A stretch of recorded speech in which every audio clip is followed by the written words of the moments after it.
So a recent video that is trending right now across YouTube and in the bass fishing world is the video that Zaldain went around and showed professional Bassmaster Elite Series boats with 4 graphs, 3 graphs, 4 graphs up there. And guys, do you really need it? We're about to talk about that today in this video, and I'm going to share my input on it. So guys, I'm not shocked by that video. A lot of guys were shocked, and people were reaching out to me like, hey, did you see this? Did you see that? Guys, I mean, I knew it was happening, and also, like, it started last year. I mean, even, like, there were guys having, you know, transducers up there, live scope transducers up there, 3 graphs here, 3 graphs here. I mean, we're going to talk about it, okay? I'm going to share my thought on it. One thing about it, guys, before I get into it, I'm making this video for me and you. Normal anglers, and I mean normal anglers, like not, and I do this for a living, guys. Fishing is my source of income to provide for my wife and kids.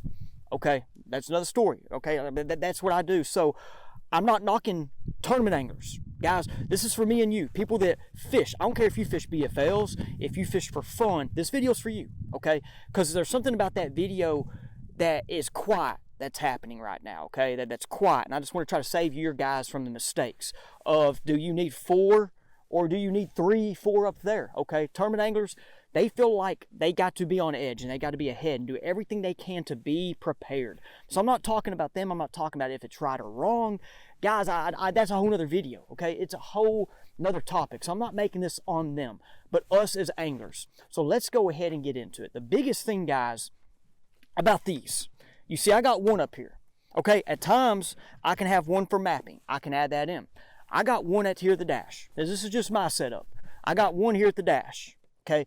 Now, guys, 2 at the dash is sweet. I do those electronic lessons to where I get in clients' boats, get in people's boats, help dial in your units, teach about why to change the settings and how we like to do it. And then I go to the live scope and help you teach and do that there. And guys, when I get in a boat with 2, dude, it's sweet. Not gonna lie. I mean, there 2 is great. Now, or you have one big one.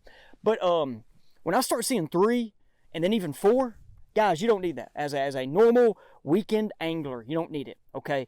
So that's what I'm going to kind of get into this video. And guys, when you think about the electronics, okay, and everybody's in a different situation. Let's say you fish 4 days a month, 5 days a month, 6, 7, 8. Divide that by your electronics and think about how many times I go out and fish. That's how much, like, you know what, guys, get what I'm saying? So, like, if you have $20,000 electronics divided by 8 days a month. So just think about that way. But guys, I want to talk about the 4 graphs right here. Having a live scope transducer right there, having one over there, having them back there. Guys, the pros are on the water so much. And they get time to practice on getting good at this stuff. Sometimes they don't even have enough time to practice. Okay, guys, like there are anglers, I know I fish more in the off season than them. Okay, I caught more fish on live scope than some of these professionals in the off season because they're not fishing. Okay, now your guys that are dialed in right now, Jacob Wheeler, Cannell, Spencer Sheffield, I can make a whole list. They're fishing the off season. They are getting better when other anglers are hunting, other anglers are, you know, hanging out with the family. I'm not against that, but that's something too just to talk about. Okay, so if you have 4 units right here, you got 2 set of eyes. How can you see all 4? Let's just talk about that. But this is my biggest thing, guys, is I don't want you to go out and buy 4. I think 2's enough.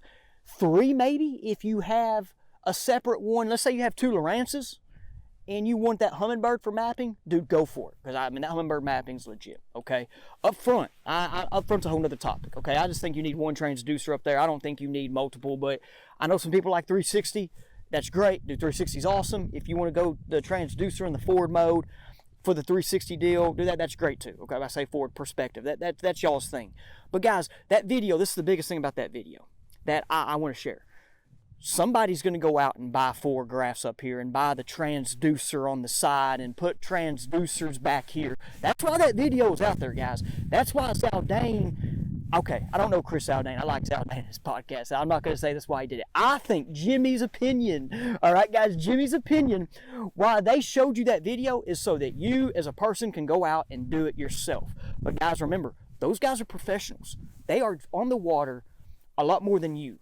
So if you're on the water 5, 6 days a month, how are you getting better at this equipment? Unless if you go out and sell out to it. But typically when you're a weekend angler, or you fish maybe 2 days a week, you want to catch fish. okay? And if you're not taking time to get better at this, you're not catching fish. So that's one of the things that I did in my situation of work is there were days where I just went out and graphed, and I went out and used that up there, and I got better at it. And that's one thing I know when I do my electronic lessons, guys. When I get in the boats, help you dial in your settings and go over live scope and do my teaching, instruction, coaching, how to prepare you better with live scope. Guys, I had a lot more time on the water. And then I have my coaching background, my education background. I'm just using my skills to help you guys out or anybody else, okay? So that's the thing about the video that I just want to warn you guys on. You don't need a live scope transducer right here. Now, guys, I'll tell you what, that live scope transducer right there be sweet for. You see them docks? It'd be cool just to kind of graph by them docks and point it over there and see them, right? But guys, I mean, how many times are you gonna go fish docks, right? Think about that time. Do I really need to spend a whole pole and everything just to go, you know, fish some docks one time? I mean, it'd be cool looking at a brush pile. I mean, guys, I get looking at a brush pile, just go over there and, you know, point my little thing and see it. But guys, for us that are not tournament anglers, like them to an extent, man, we don't need it. We do not need it, okay? Like I said, I'm not going to get into the should we limit transducers, should we limit graphs. I'm not going to get into that, guys. But I am going to get into this now, where this is the scary direction that fishing is heading, okay? But you as a person have your own control. Fishing is what you make it, okay? Fishing is what you make it. Drew Gill has said it best. Drew Gill's one of the best with live scope right now. He only has one transducer, guys, by the way. One. He has one, okay? And he's really good with it. Hopefully the wind's not messing that up. But, well, guys, I want to share about is the future. Like, there are kids out there that see this and they get discouraged by it because their family cannot put the efforts in. And no walk and talk, and I'm trying to get out of the wind right now. 20 mile per hour north wind today. So, I stopped fishing tournaments at 20 years old after a 2 bad co-angler experiences in a BFL Mr. Bass. And then I decided that, hey, why spend $150 as a co-angler entry fee when I can go out 2 fishing trips with that $150 and get better on my own? And I had 2 bad experiences. I really did. I want to get into that, okay? Like, it was just terrible. Guys didn't know what they're doing. One dude's a jerk. And that's one thing about me is I was like, hey, I'm never going to treat a 20-year-old, 19-year-old like that during a tournament, okay? I'm not. So I decided, once again, here I am. I wanted to be a high school fishing coach, and that's a whole other story. But I decided I'm going to fish and get better and figure the lakes out on my own and learn. And that's what I did. And I fished a lot, and I got to learn on my own. There's days when there's tournaments from 8 to 3 o'clock, and I'm on the water from 8 to daylight, okay? So I did not want to put my entry fees in because I didn't have just money handed to me, right? I didn't have a credit card, and that's just my situation. I'm not like knocking it, guys. That was just my situation of life. So I made the best of it. And Drew Gill said the other day, you can you can get live scope on any boat, and that would be the number one thing to do instead of getting everything else, and instead of fishing tournaments. All right, if you want to be a tournament guy. So like that's the thing about the young kids that I get. So get that, make the best of it, but there are kids, high school, college, that see all this and they get discouraged. And that's where I just don't want fishing to turn to a high level money, or, you know, I don't want to say rich man, because guys, people with money, they have earned it and done what they can, okay? I don't want to kind of cross that road. Like I said, there's people that have earned their money, made it, okay? And then they help their kids. I want to do that one day. I mean, my kid, James, if he wants, you know, if he likes to fish, I want to be able to help get him what he can. I'm not like go all out and whatever, but anyways, whole other topic. I'm not going to go, I'm going everywhere now. I still want fishing to go to where it discourages kids from getting in the sport because they see the financial side of it and how it's gotten kind of expensive. But fishing's what you make it. I love the outdoors. I love kids, helping kids get able to fish and catching fish. So remember that, guys. Fishing's what you made it.